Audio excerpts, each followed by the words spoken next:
Assalamualaikum warahmatullahi wabarakatuh. Perkenalkan, saya Intan Kurniati Pramitaningrum.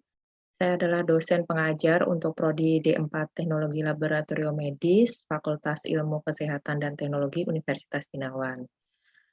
Saya aktif mengajar beberapa mata kuliah, yaitu Parasitologi 1, 2, dan Parasitologi 3, Biostatistik Terapan, Metodologi Penelitian, Kewirausahaan, dan juga ATLMK. Beberapa mata kuliah lain yang juga, saya ampu telah terekam di laman PDDikti.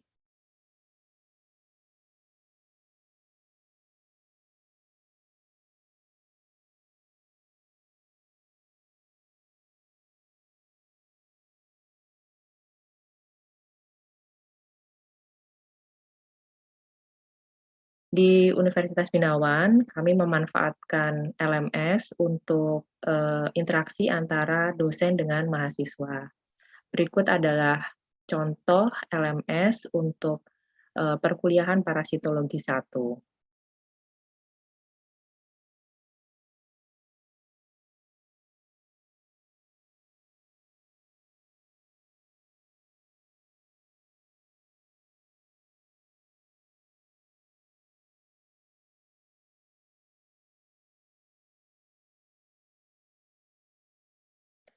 Selanjutnya, dalam video ini akan, muncul cuplikan perkuliahan Parasitologi 1 yang telah real dilakukan di awal semester 2 Maret 2022. Dalam YouTube channel ini, Bapak Ibu juga dapat melihat, tugas tridharma yang telah saya lakukan selain pengajaran, yaitu, penelitian dan juga pengabdian masyarakat. Untuk video ini dibuat untuk syarat sertifikasi dosen dalam pemberkasan penyusunan dokumen pernyataan diri dosen dalam unjuk kinerja Tridharma Perguruan Tinggi atau PDD UKT-PT. Terima kasih. Wassalamualaikum warahmatullahi wabarakatuh.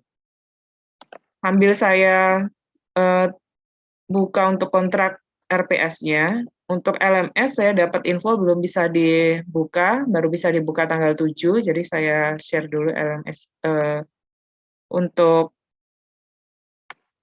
RPS-nya dulu saja. Di sini sudah muncul? Sudah? Sudah, Bu. Belum, Bu. Masih loading. Belum, Bu. Oh, belum. Oh, loading-nya nggak samaan ya, Bu? Sudah? Sudah, Bu. Sudah, Bu. Udah, Bu. Oke. Ya, untuk RPS ini sebenarnya sudah saya input juga di LMS dan juga perkuliahan hingga sebelum UTS itu materinya juga sudah saya share di sana. Untuk parasitologi itu nanti teman-teman menempuhnya ada 3 semester, jadi ada parasitologi 1, parasitologi 2, dan parasitologi 3. Untuk parasitologi 1 itu terdiri dari 3 SKS.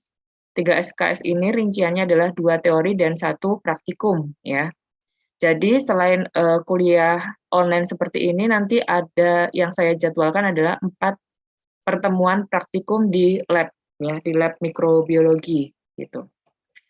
Nah, ini untuk jika ada kendala dan lain sebagainya bisa hubungi saya via WA ya. Dan juga bisa melalui email atau di LMS juga sudah saya buka ada forum diskusinya. Nah, di sini itu ada capaian mata kuliahnya untuk mempelajari helmin, nematoda, trematoda, cestoda, dan juga untuk melakukan pemeriksaan kecacingan. Di sini sudah saya cantumkan juga untuk perkuliahannya ya. Kalau yang hari ini mungkin nanti sampai trikuris ya, walaupun sebenarnya hanya kontrak saja daripada buang-buang waktu. Kemudian untuk praktikum itu sudah saya desain juga di sini 4 kali pertemuan insya Allah ya, saya nggak tahu ke depannya seperti apa. Itu di minggu ke-7, kemudian minggu ke-12, 14, dan 15. Ini untuk praktikum tatap muka atau yang secara luringnya. Nah, untuk praktikum luring itu wajib hadir. Dengan catatan mahasiswa yang hadir itu dalam kondisi sehat. Jika tidak sehat, silakan infokan ke saya ya. Atau misalkan sedang positif dan lain sebagainya, silakan infokan. Akan ada dispensasi, bisa jadi pengganti praktikum ya atau tugas gitu. Untuk saat ini sebenarnya saya mendesain tidak ada praktikum susulan ya, tapi kedepannya saya belum tahu kondisinya seperti apa, fleksibel saja. Jika ada yang sakit silahkan infokan, jangan memaksakan diri karena praktikum itu harus 100%, jadi sakit-sakit datang ya, lagi demam, lagi positif datang lah, itu malah membahayakan, silahkan infokan saja. Kemudian untuk penilaiannya saya ambil dari UAS, UTS, tugas, dan juga partisipasi kehadiran ya. Jadi silahkan hadir terus selama online dan juga praktikum. Kalau online mungkin bisa 1 atau 2 kali tidak hadir, tapi syaratnya adalah 85% ya. Tapi kalau praktikum harus 100%. Kemudian untuk tugas juga sudah saya tuliskan di sini rinciannya. Tugas itu terdiri dari 2, ada tugas individu dan juga tugas kolektif. Untuk individu, tugasnya adalah mereview 1 artikel jurnal internasional mengenai Helmin. Jadi ini rinciannya, apa saja format dan lain sebagainya sudah saya berikan. Kemudian kalau tugas kolektif itu nanti membuat video kreatif. Ya. Selanjutnya ini untuk nilai mutunya ya seperti biasa, dan juga untuk referensinya. Nanti teman-teman bisa lihat. Yang belum saya tampilkan di LMS itu hanya 1, yaitu modul untuk praktikum. Modulnya masih saya susun, nanti saya share ya. Modulnya kurang lebih seperti kalau sudah pernah ikut Biostat, ya seperti itu. Nanti saya berikan modul setengah ya, format dan setengah kosong. Nanti teman-teman silakan print modulnya. Dan untuk pengumpulannya langsung dilakukan pada saat praktikum. Jadi nanti ditulis dulu tiket masuknya, ditulis tangan, kemudian laporannya juga ditulis pada saat praktikum dan langsung dikumpulkan. Jadi tidak ada, kalau yang Biostat ya berarti kalau ini ikut Biostat, berarti kan kemarin banyak sekali yang tidak mengumpulkan laporan ke saya untuk online-nya, sehingga nilainya ada yang acak-adut lah gitu. Untuk laporan pun juga saya tidak akan tagih-tagih, kalau dikumpulkan akan saya nilai, kalau tidak dikumpulkan ya berarti akan kosong, kalau di saya seperti itu. Sampai sini ada yang mau ditanyakan untuk kontrak perkuliahannya? Sebelum langsung ke pendahuluan, ada? Silakan. Oh ini jamnya jam 4 ya, di saya di catatannya salah. Oke silakan. Mbak siapa? Kita nanti Siti dengan Jana, Bu, Siti Nurjana. Ya, silakan. Bakal ada kayak kuis-kuis gitu nggak, Bu? Oh ya, ada. Nanti bisa masuk itu ke nilainya, nilai praktikum kalau kuis. Ya, ada, Mbak. Oke, baik. Terima kasih, Bu. Ada lagi yang ingin ditanyakan? Maaf Ibu, izin bertanya. Silakan. Saya Sri Wulandari. Tadi untuk yang laporannya itu dikumpulinnya pas praktikum kan Bu? Iya. Dikumpulkannya pada saat praktikum. Ya nanti kita lihat ya bebannya seperti apa. Kalau untuk gambaran praktikum itu ada 4 ya. 2 diantaranya nanti mungkin pemeriksaan sampel feses ya. Untuk selebihnya adalah pemeriksaan awetan ya. Pemeriksaan awetan itu yang biasanya mahasiswa lama. Lama apa? Lama gambarnya ya. Jadi nanti yang dilakukan di lab itu mengamati preparat, kemudian digambar ya, digambar, kemudian diberi kejelasan dan juga untuk pembahasannya. Itu saja. Kalau dibawa pulang biasanya nanti dikumpulkannya telat lagi dan lain sebagainya. karena waktunya panjang ya, praktikum itu kan sekitar 180 menit. 180 menit itu kurang lebih 3 jam. Jadi bisa langsung dikerjakan ya. Kalau menurut saya lebih efektif lah daripada nanti dibawa pulang buat apa juga. Ada lagi yang ditanyakan? Tidak ada? Yang 2 device mungkin bisa Maaf, Bu. di 1 device aja ya. Iya, silahkan. Kenapa? Izin bertanya lagi, Bu. Kalau Boleh. untuk kayak remet-remet gitu nanti ada nggak, Bu? Kalau misalkan nilainya kurang? Sejauh ini saya tidak tidak mendesain ada remedial ya. Ya, ada lagi Mbak yang tanyakan? Baik, Bu. Terima kasih. Untuk penjelasannya tidak ada. Ini beberapa Mbak Riantika nggak ada, Mbak Tansa, Ali. Hadir Bu, maaf tadi salah lihat jadwal jamnya.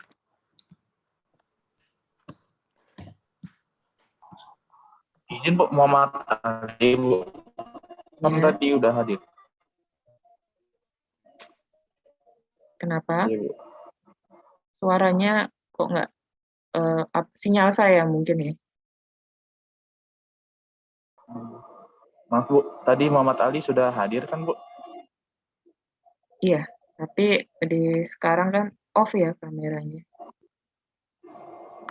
On Bu. Oke, baru on. Iya Bu. Oke, saya langsung saja setelah kontrak ya, ada pendahuluan untuk parasitologi dulu. Parasitologi tadi saya jelaskan ada 3 ya yang harus ditempuh. Parasitologi 1, 2, dan 3. Sebenarnya kalau mungkin di kurikulum yang lain, ini di angkatan 2020 atau 19 ya ini? 19 ya? 20, Bu. 20, berarti tidak ada ATLMK ya. Ini sebenarnya hampir sama dengan mata kuliah ATLMK. Untuk perkuliahannya juga sudah saya share di YouTube untuk ATLMK. Hanya saja bedanya di sini, kalau ATLMK itu gabungan antara bakter dengan parasitologi. Sedangkan kalau untuk parasitologi sendiri yang dipelajari nanti jumlah spesiesnya jauh lebih banyak dan lebih spesifik ya untuk tiap kelas dan juga untuk tiap filmnya gitu. Jadi untuk beberapa mungkin teman-teman temukan juga perkuliahan ini di mata kuliah ATLMK yang saya ajar, ATLMK 4 atau 3. Berarti perkenalan dulu, nama saya Intan yang mungkin yang sudah lupa. Nah, saya mau tanya dulu nih, ada yang tahu makna parasitologi itu apa? Silahkan, kan ini sudah bekerja ya, pasti sudah tidak asing. Di lab juga ada bagian parasitologi juga. Silahkan, bisa dijawab. Ilmu yang mempelajari tentang organisme parasit.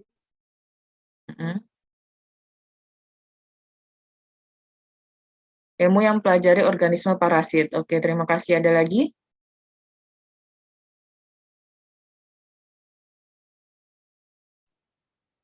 Izin Bu, ilmu yang mempelajari tentang parasit dan hostnya Bu. Oke, mempelajari parasit dan hostnya. Ada lagi?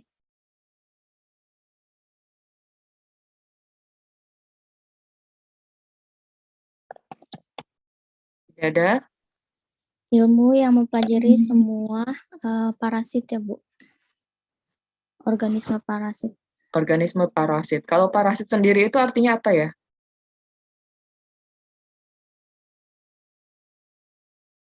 Parasit? Parasite apa artinya? Organisme yang menumpang. Organisme yang menumpang. Organisme yang merugikan bagi tubuh mungkin sama lingkungan sekitar. Oke, organisme yang merugikan ya. Terima kasih, jawabannya sudah bagus sekali. Kita susun ya formulanya untuk kalimatnya.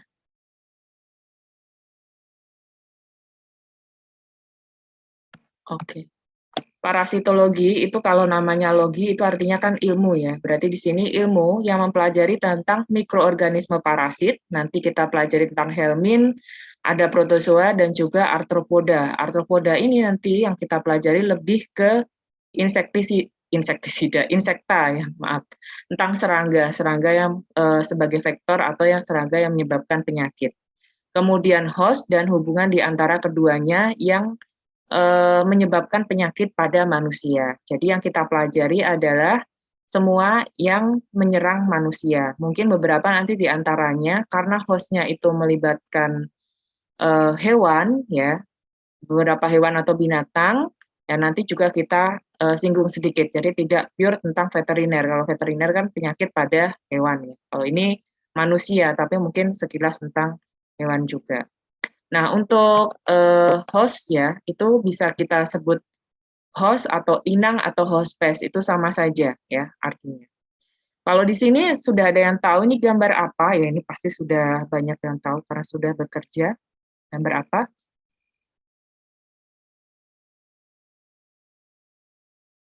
Ada yang tahu ini gambar apa? Bukalnya siapa ini?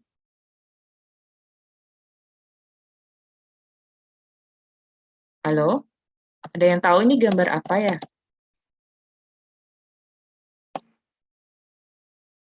Nggak ada? Tidak ada yang tahu? Enggak, Bu. Nggak ada yang mau nebak, salah juga nggak masalah. Mbak Elina, silahkan. Gambar apa ini?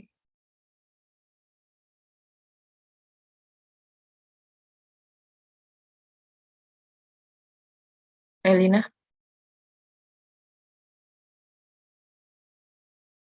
Tidak tahu, Bu. Waduh. Indikator ya, Bu. Gambar cacing ya. Ini lebih ke cacing tambang ya. Oke, terima kasih. Ya, ini bagian bukalnya dari cacing tambang, bagian anteriornya. Oke. Nah, ini yang dipelajari helmin, protozoa, dan entomologi. Ini 1, 2, 3 nanti. Untuk protozoa, ya ini ada gambar giardia, nanti kita juga pelajari di next semester. Kalau entomologi, ya kita belajarnya tentang vektornya, ada nyamuk, ya. Kemudian kalau plasmodium ya kita pelajari di protozoa nanti. Ini entomologi, sedikit membahas tentang medical entomologi untuk arthropoda sebagai vektor, ya. Jadi jangan salahkan kalau malaria itu jangan salahkan nyamuknya ya, nyamuk itu hanya sebagai vektor. Yang kita pelajari di sini ada entomofobi yang menyebabkan apa ya? Ketakutan kepada serangga, kemudian serangga sebagai pengganggu kenyamanan, misalkan adanya suara dari nyamuk, kemudian misalkan kecoa yang jumlahnya sudah semakin banyak, itu mengganggu kenyamanan. Ada blood loss, gigitan dari nyamuk, ataupun lalat penghisap darah ya. Selama ini mungkin di Indonesia adanya lalat non penghisap darah, tapi di beberapa negara itu kita temukan lalat penghisap darah. Contohnya ada lalat CC gitu. Kemudian toksin yang dihasilkan dari serangga, dermatosis ya, gangguan pada kulit, alergi, miasis, ada yang tahu miasis? Ada yang bisa bantu? Miasis itu apa? Miasis, yuk. Ayo, miasis. Lalat bukan, Bu? Ya, lalat kenapa? Larva yang ini, Bu. Larva, ya udah benar, ayo. Larva yang hidup. Belatung bukan? belatung, oke. Apa? Bisa di complete sentence-nya, apa? Lengkapi kalimatnya dulu yuk.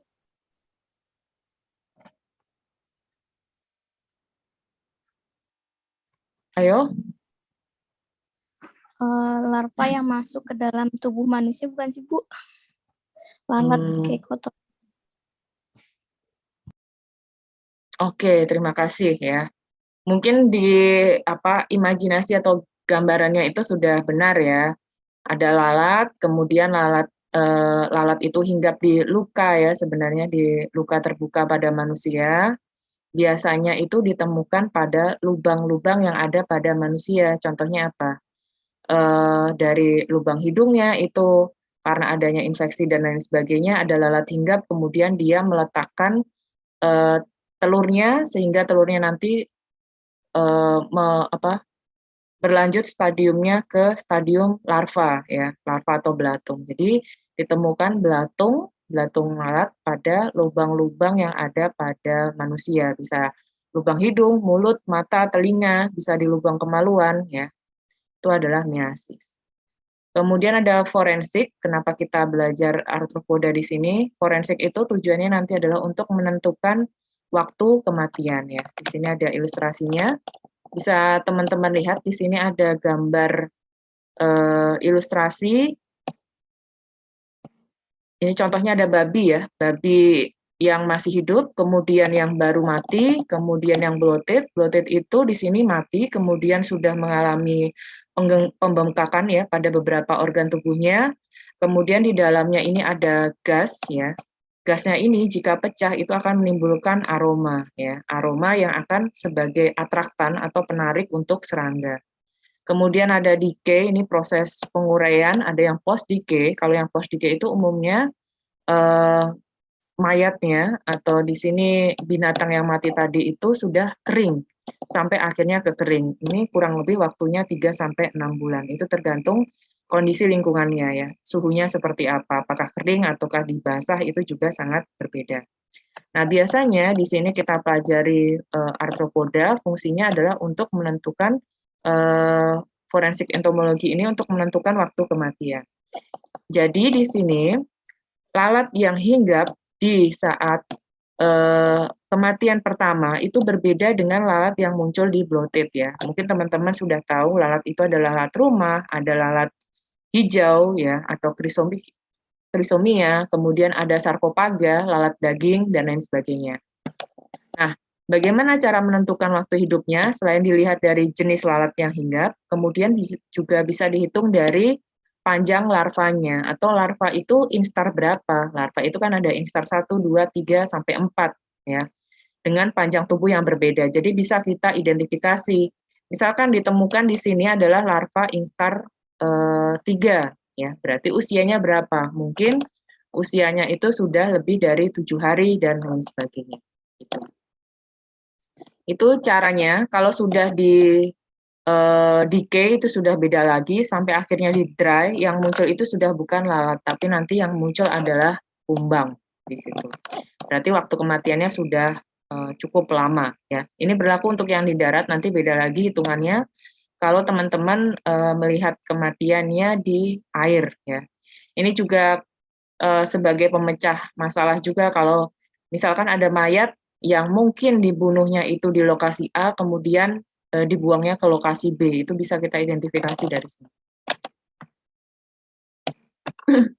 Ini mungkin di lab-nya ada titipan pemeriksaan seperti ini nggak? Dapat forensik juga nggak ya kalau di lab-nya rumah sakit masing-masing? Belum ada, Bu. Nggak ada, yang lainnya? Belum ada, Bu. Tidak ada, Bu. Tidak ada ya. Oh, berarti mungkin kebanyakan hanya pengambilan sampel. Oke, di sini ada giardia, kemudian ada cacing juga, askaris, dan juga ada nyamuk ya, yang kita pelajari. Kalau di sini ada yang tahu ini gambar apa? Telur cacing, Bu. Telur cacing, Bu. Telur apa? Telur cacing, Bu. Telur cacing. Trikuris. Askaris. Askaris. Askaris. Trikuris, trikura. Trikuris, trikura. Cacing Askaris. tambang, Bu. Askaris. Kalau askaris itu askaris lumbricoides ya. Oh ya, askaris lumbricoides. Oke, kemudian di sini ada trikuris, trikura. Bacanya trikuris ya, bukan tricuris. Nah, ini kita pelajari dulu tentang hospes. Hospes itu atau host atau inang itu terbagi menjadi 2, hospes definitif dan perantara. Ada yang tahu maknanya? Yuk, silakan. Apa itu hospes definitif? Host itu pembawa bukan sih, Bu? Host pembawa. Bukan, kalau pembawa bukan. Hospes definitif? Silahkan. Yang perantara, Bu. Ya, Yang silakan, perantara boleh. kayak ini, Bu, contohnya seperti lalat, Bu. Dia menghinggap di makanan, terus nanti makanan itu dimakan oleh manusia, Bu. Seperti itu bukan, Bu? Yang hospes perantara, Bu. Oke, saya tampung dulu yang lainnya. Ayo coba jawab aja. Tempat parasit berkembang bukan, Bu? Yang mana ini? Hospes definitif atau perantara? Definitif. Tempat parasit berkembang. Oke, ada lagi? Mungkin maksudnya hospes perantara itu yang bawa ini kali ya, Bu? Yang bawa parasitnya gitu, Bu. Kayak Membawa tadi kata parasit. Kak Gus Dwi. Jadi kayak kalau kata Kak Gus Dwi kan kayak dari makanan, dia nyamuk ke makanan dimakan gitu, Bu. Jadi hospes perantaranya mungkin nyamuk atau lalat gitu. Iya bukan sih. Oke, ada lagi? Yang lainnya? Tempat hidupnya larva bukan, Bu? Pada tahap lanjut dari definitif ke perantara.